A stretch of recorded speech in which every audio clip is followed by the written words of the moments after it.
evening, pranams. Thank you very much for inviting me here. The discussion which we're going to have for next few minutes is going to be life ahead. I remember an anecdote which I read long ago. A young princess was walking up a spiral staircase, and she was just curious to know where it heads. And she started walking. Halfway through, she was slightly tired and she paused for a while, turned and saw all the steps she has walked, the stairs have fallen off. Now you are halfway through and all the stairs you have walked have fallen off.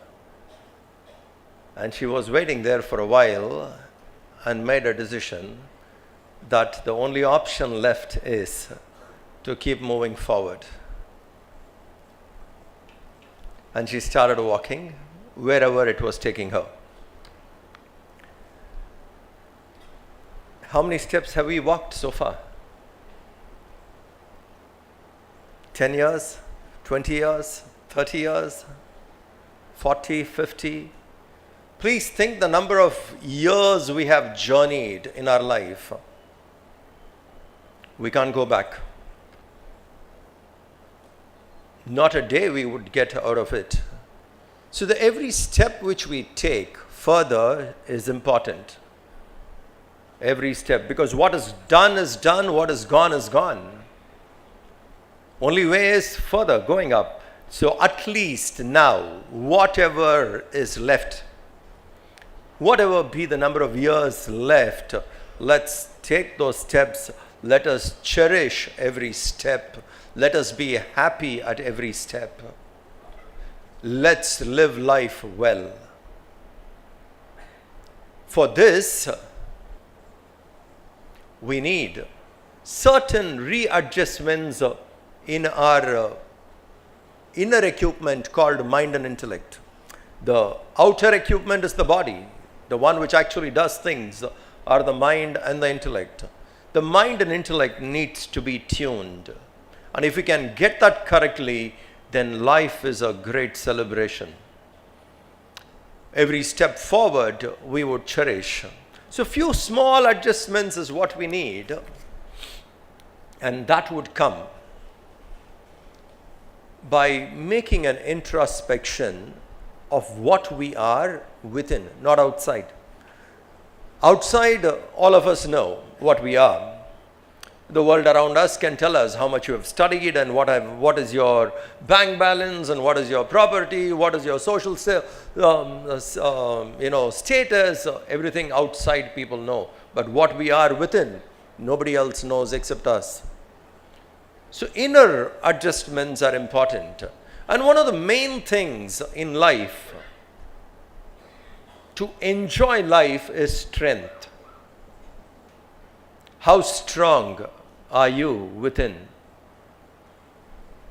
How much of strength do you have within? Inner strength is important. External strength is easy to cultivate, is easy to develop. Just go to a gym, get a trainer, he would train, and outside we can become fit in no time. It doesn't take much, but I'm talking about inner strength. Those who have the strength, they enjoy life, they face life. Those who do not have the strength get stressed in life. A situation outside can make a weak mind look at the same situation. A weak mind looks at the situation as a problem. If the mind is healthy, if the mind is strong, you have the inner strength, even a difficult problem, let us say, in the world outside would look like a situation. Please remember, whether it is a situation or whether it is a problem, it all depends upon the mind's interpretation. The interpretation depends upon the strength we have within. If we have the right amount of strength, then there are no crises or problems we would look at everything as a situation. In chapter 2 of the Bhagavad Gita,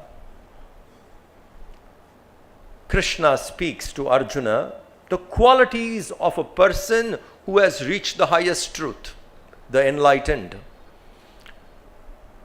It is called Sthita Prajna, the technical term. Sthita Prajna means a person who has evolved, a human who has become divine, a human who has reached divinity.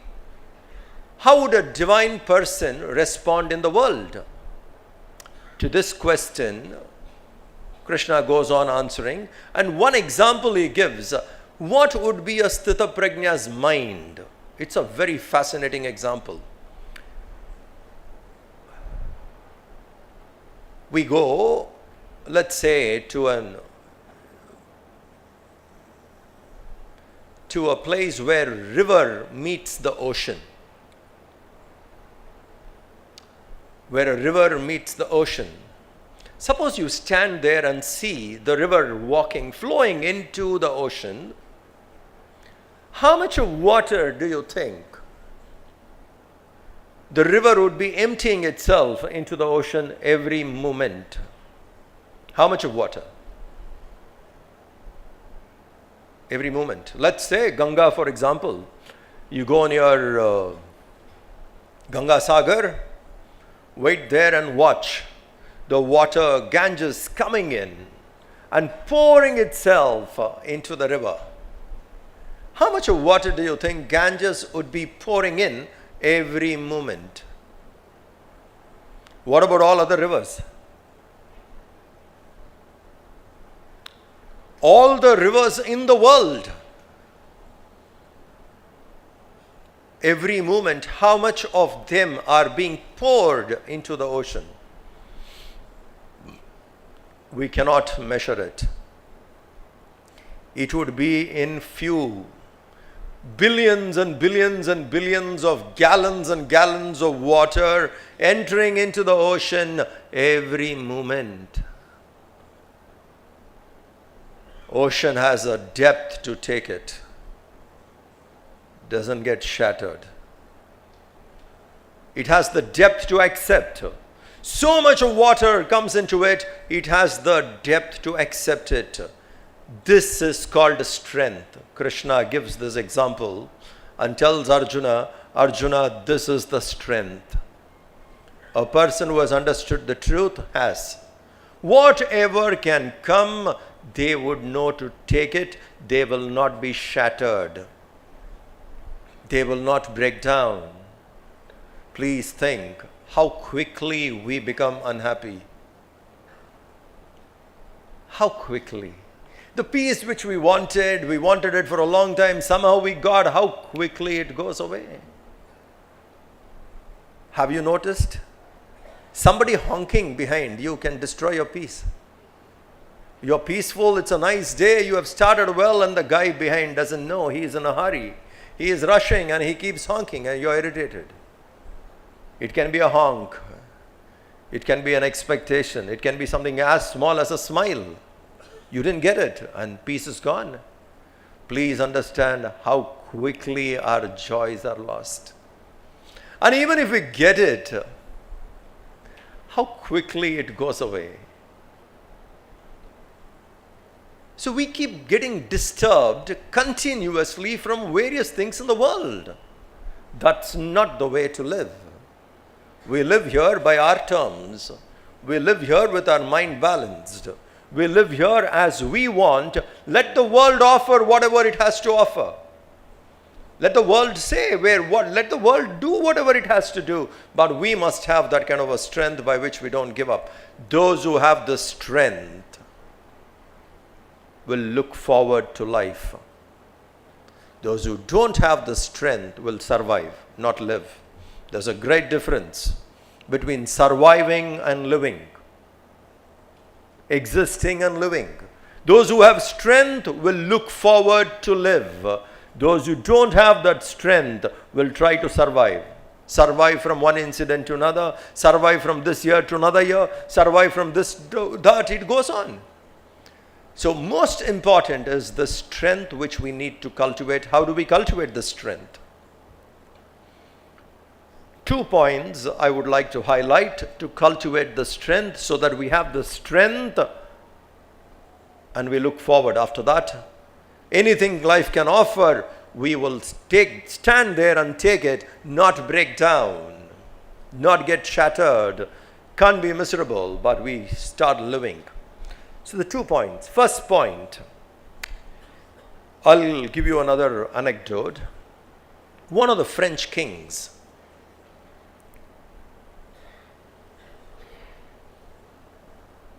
he had a lot of people waiting to topple him down. The higher the positions you take, the challenges would definitely be more. Many people would be waiting to pull the king down. Almost in the history we have seen, all the kings had these challenges. Someone wanting to take that position, someone. So this king was continuously attacked by different ways, but he stood. He never gave in. He stood. He disappointed all of them. And when this happened, they started targeting his son, the young prince. Because king, nothing could be done. He was strong, he was bold, he was handling things well. They could never do anything. So they decided that till this guy is around, nothing can be done, leave him. All attempts which we made failed. Let's target his son. And the intelligence obviously reported it to the king, saying, now the focus has come to the prince. We will guard the prince, we will guide the prince, but I think you have to advise him more. So when this was told, the king called the prince and said, please listen. The enemies tried, made continuous attempts, but it didn't work with me. Now I've got the report that they're trying it on you. You have to be careful. You have to stay alert. And he told him various things, and the final line he said is, don't forget whose son you are. Don't forget your lineage. Don't forget from where you come. This may help you to guard yourself. Because they are going to try your character. They are going to try things by which you may weaken your character. They may try things by which you can break down. They may get you addicted to various kinds of temptations by which you may lose your strength in the end. So you have to be careful about it. When certain temptations which you find extremely difficult to control, extremely difficult to resist, don't forget whose son you are. That will help you. This is very important. We should never forget the values with which we are. We can't forget the values in which we have inherited. What a beautiful country we are born in. What a glorious country. Please think. We are the inheritance of a very beautiful culture. We were the first ones in the whole world to have universities 2000 years ago.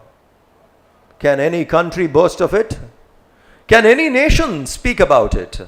That we were running universities 2000 years ago. We did not have one. We had dozens of them. We were the ones who understood science. We were the ones who measured space. We were the ones who gave mathematics, mainly the zero. And we never patented. Just imagine if we have to patent in business language. Had we patented zero? At every moment, anybody using any numbers, they have to pay us. Our philosophy was the whole world is one family. What a beautiful thought we have given to the world. This entire universe is one huge family. Vasudhaiva Kutumbakam. Share it with everyone. Who are they? Our own people. Look at the nobility of thought. In field of science, in field of art, in field of music, we were advanced in fields of thinking, thought. We have 6 schools of thought called Saddarshan. You cannot create a 7th school of thought. Try on philosophy. Whatever you do will come into the 6. That's the level we have reached. So to which nation we belong, to which heritage we belong, we must take pride in that I belong to something like this. Various things can come, but I will not compromise. It can be pride in your parents. It can be pride in your teacher. It can be pride in your lineage. It can be pride in your heritage. Have some pride with some of these and make sure that you are not a commodity to be compromised. You will live with your values. If we hold on to those basic strong values, we have the strength not to compromise, which is required. So a pride in values is important, not to compromise. If we don't have that pride, quickly we will compromise. Those who don't have pride keep falling. There's no values, they keep falling. But if you have a value, you don't fall. So pride in certain things which we possess will help us to be strong, which will give us strength not to compromise. Having that kind of a pride and regularly attempting to practice certain values, come what may, even if I have to die, I'll die, but I won't give this up.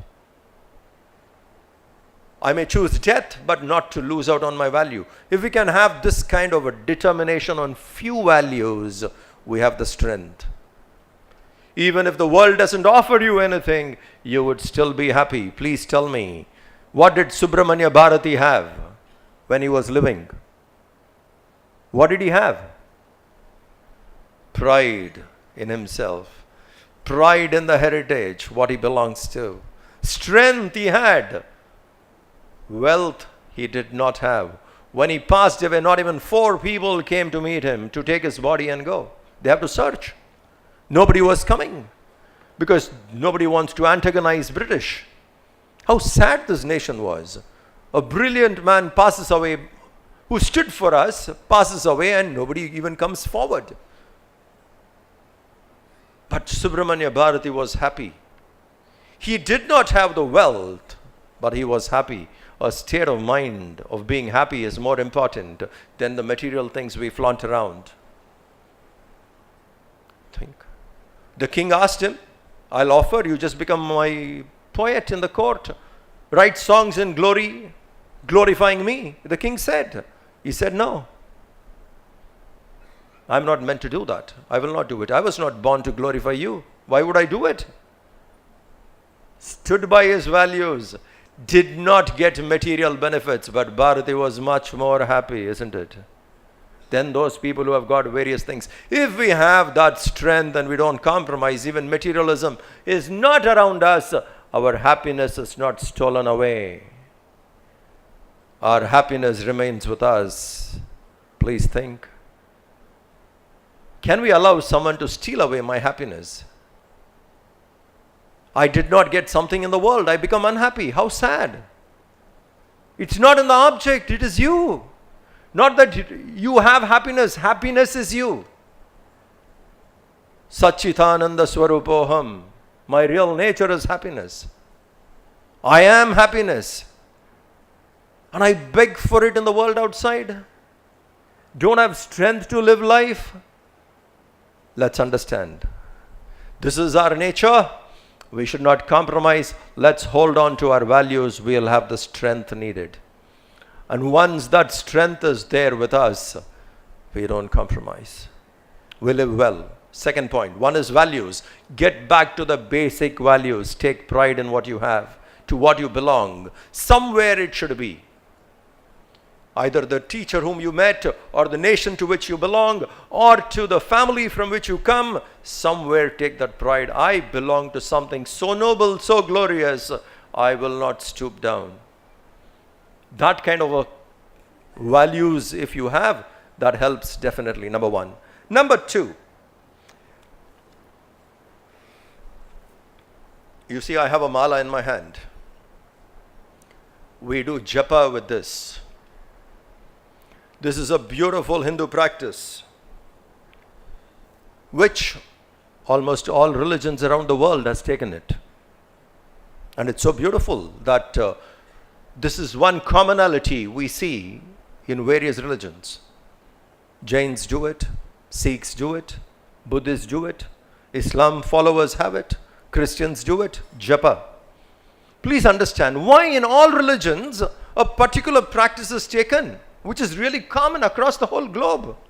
Continents apart, this practice is the same. Why? Why do we do this? Why do we do japa? Why is it prescribed in every religion today? And it is one of the best gifts we have given to the rest of the world. We must be proud of it. It's not just yoga we gave to the world. It's not meditation we gave to the world. We also gave to the world japa. Someday we will start claiming it. The world should know. Such a beautiful time-tested technique, we gave it to the world. Japa helps us to bring the mind and body together. Most of the time, mind and body are not together. Like for some of you right now.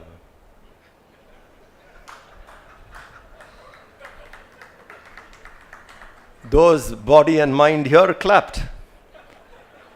Others were wondering what happened.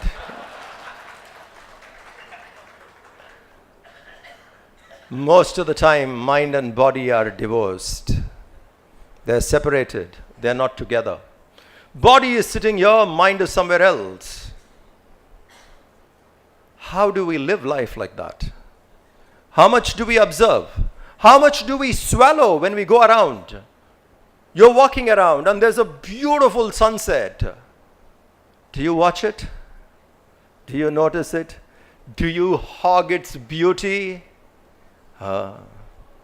Something beautiful, worried, annoyed, bugged, walking around, don't even notice beautiful flowers around.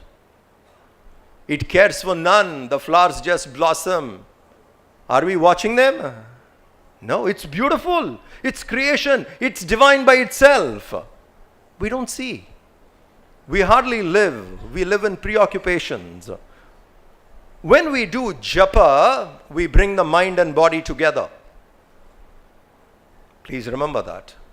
When you take the name of the Lord in the mind, and when you move the beads at the body, you align mind-body together. Mind-body alignment. Study MBA in a spiritual way. Mind-body alignment.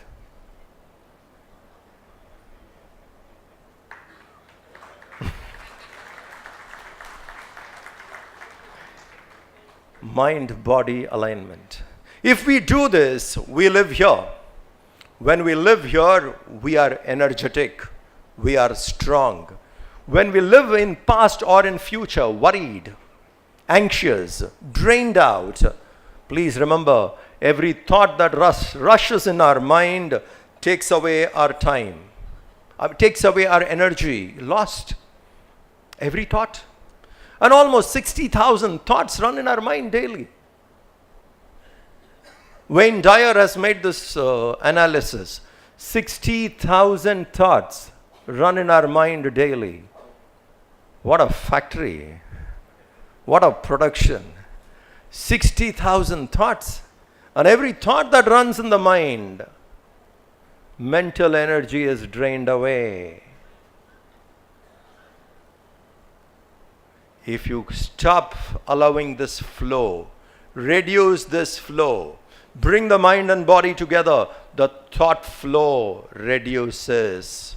When the thought flow reduces, the energy which was flowing away with the thought stays back.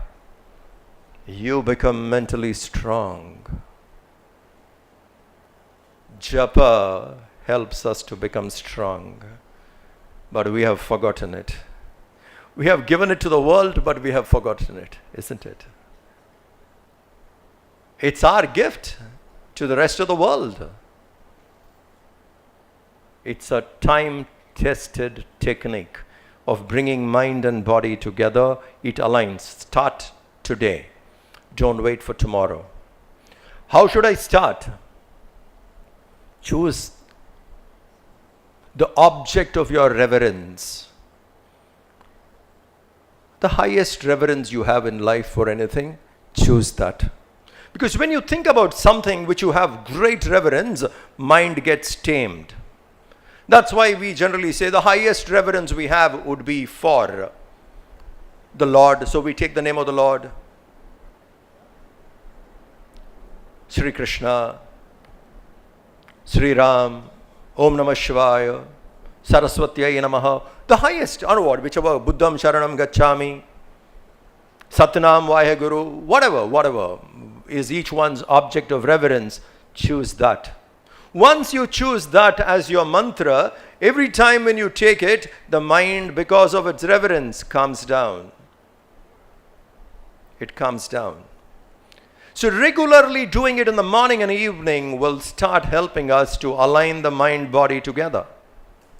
We start living, not existing, not surviving. We start living in the present. Japa brings us here. When we live here, thought energy is conserved, the energy is channelized, you become mentally strong. And when you are strong, you handle things.